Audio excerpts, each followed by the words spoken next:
तो हेलो मेरे प्यारे दोस्तों, सैलूइंग द हेवेंस की लास्ट एपिसोड के एंड में हमने देखा था वो यू सिलेक्शन कंपटीशन की फर्स्ट राउंड के अंदर क्वालिफाइड हो गया था और वो इस टेस्ट के अंदर फर्स्ट आया था। इससे बुयू की चाहने वाले तो काफी ज्यादा खुश हो चुके होते हैं, खासकर अंकल शैन। अब नेक्स्ट एपिसोड के अंदर हम देखते हैं जहाँ पे एग्जामिनर वहाँ पे क्वालिफाइड हुए डिसाइपल से कहने लगता है एसेसन बैटल एरिना के अंदर इमोर्टल आर्प को छोड़ दिया जाएगा और इस इमोर्टल आर्प को हासिल करने के लिए डिसाइपल्स को एक दूसरे के साथ फाइट करना है। जो भी डिसाइपल सबसे एंड तक इमोर्टल आर्प होल्ड कर पाएगा वही होंगे इस कंपटीशन की विनर। रिवॉर्ड के तौर पर फर्स्ट आए डिसाइपल को मिलेंगे एक गोल्डन की गैदरिंग पिल और सेकंड रिवॉर्ड मिलेंगे एक वेपन। की गैदरिंग पिल के बारे में सुनते हुए वहाँ पे फाइट देख रहे डिसाइपल कहने लगते हैं असल में एक की गैदरिंग पिल काफी ज्यादा रेयर है। एक गोल्डन की गैदरिंग पिल एक पावरफुल इमोर्टल मास्टर द्वारा रिफाइन किए गए होते हैं। इसके बाद वो एग्जामिनर फिर से कहते हैं इमोर्टल आर्प अब एरिना के अंदर छोड़ दिया गया है, अब कंपटीशन को भी स्टार्ट कर दिया जाता है। ये सुनने की बात वहाँ पे मौजूद सभी डिसाइपल ही एक दूसरे से फाइट कर रहे होते हैं और इमोर्टल आर्प को हासिल करने की कोशिश करते हैं। अब हम किंग मैन को भी देखते हैं जो कि वहाँ पे फाइट कर रहे डिसाइपल्स के साथ फाइट कर रही होती है। वो उन सभी डिसाइपल्स को हराते हुए कहती है चाहे कुछ भी हो जाए इस कंपटीशन की विनर मुझे ही होना है। और तभी उसकी नजर जाओडैन के ऊपर पड़ जाती है। वो कहती है अब तुम कौन सी प्लानिंग कर रहे हो।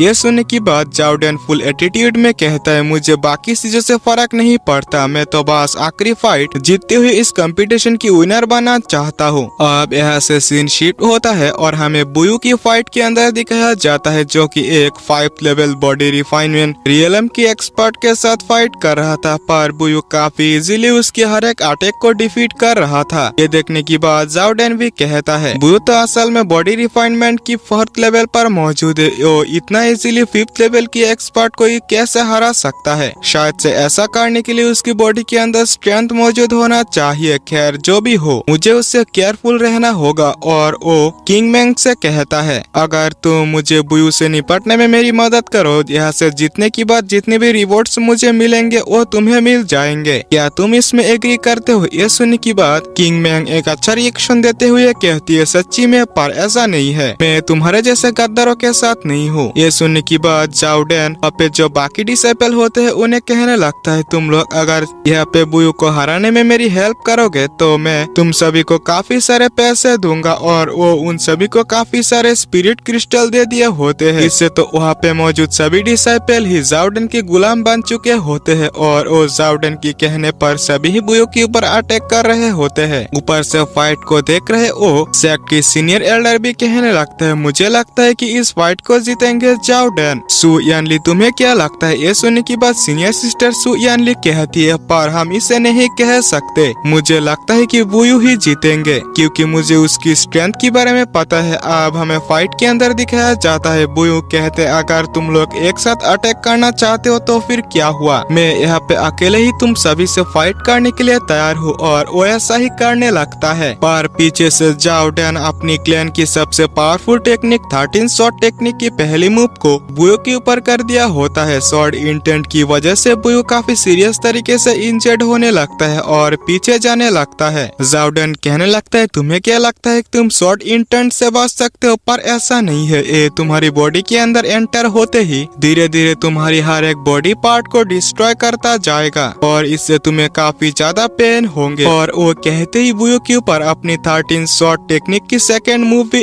एक्टिवेट करते हुए उसके ऊपर अटैक कर दिया होता है। इस अटैक से वो बुयू और सीरियस तरीके से इंजर्ड होने लगता है, पर वहाँ पे सही टाइम पर किंग मैंग पहुंच चुकी होती है और उसे सेव कर ली होती है। यहाँ पे किंग मैंग को देखकर जाओडैन भी काफी ज्यादा गुस्सा हो जाता है। वो कहता है कि तुम इसके अंदर इंटरफेयर क्यों कर रहे हो, अगर ऐसा है तो मैं तुम्हें भी किल कर दूंगा। किंग मैंग कहती है तुम इस तरीके से किसी को धमकाते रहोगे ये मैं नहीं देख सकती, पर जाओडैन एक ही अटैक में उसे पीछे कर दी होती है। इसी के साथ वो बुयू के ऊपर फिर से अटैक करने के लिए आगे बढ़ता है। मानो ये अटैक अगर बुयू को लगता तो वो वही पे किल होता, पर हम बुयू की स्पिरिचुअल वर्ल्ड के अंदर देखते हैं जहाँ पे वो उस शॉर्ट इंटेंट को अपनी बॉडी से निकालने की कोशिश कर रहा था। इससे उसे काफी ज्यादा पेन हो रहा था। इसी के साथ साथ वही पे हम इमोर्टल मिंगलोंग को देखते हैं जो कि कहती है बच्चे तुम अपनी शॉर्ट इंटेंट बॉडी से निकालने की कोशिश कर रहे हो, ये शॉर्ट इंटेंट काफी ज्यादा खतरनाक है। पर जो बुयू होता है वो ऐसा करने में कामयाब भी हो चुका होता है, जहाँ पे वो उसके क्लीन इंटेंट को निकलते हुए उसकी एनर्जी को ही रिफाइन कर लिया होता है। इसकी वजह से उसकी बॉडी में धीरे धीरे एनर्जी इंक्रीज होने लगता है। इसी के साथ हम बाहर वर्ल्ड के अंदर देखते हैं, जहाँ पे वो जाओडेन को काफी इजीली पीछे कर दिया होता है। इसी के साथ वो कहता है, ये छोटी सी शॉर्ट इंटेंट मुझे क्या रोकेंगे। यानी कि वो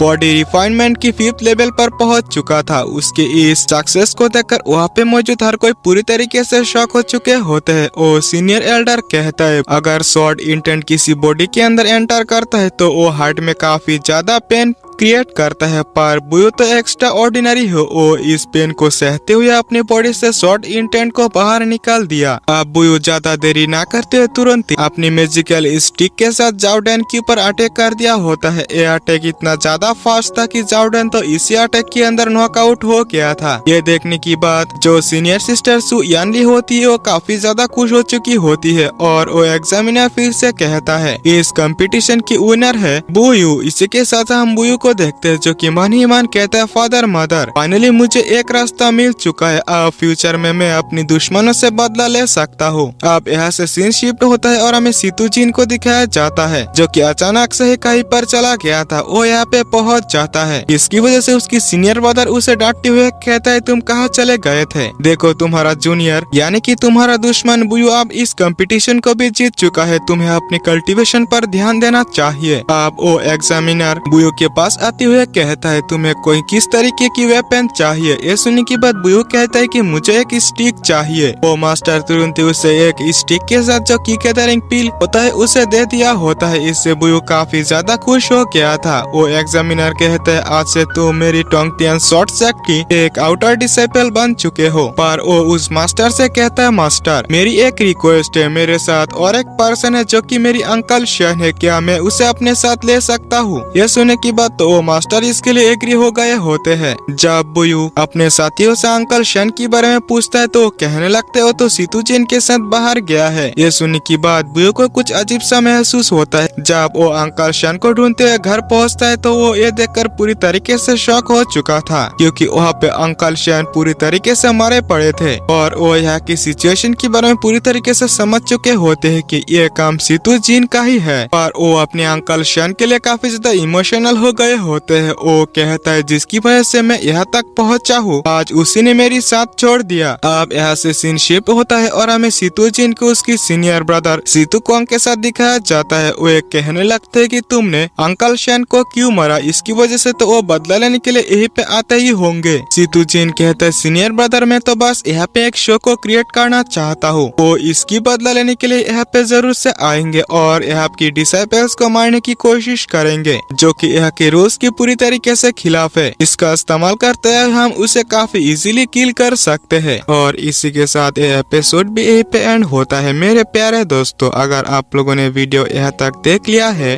तो चैनल सब्सक्राइब करते हुए वीडियो को लाइक जरूर से कर देना। मिलते हैं आप लोगों से अगले वीडियो के अंदर, तब तक के लिए बाय बाय।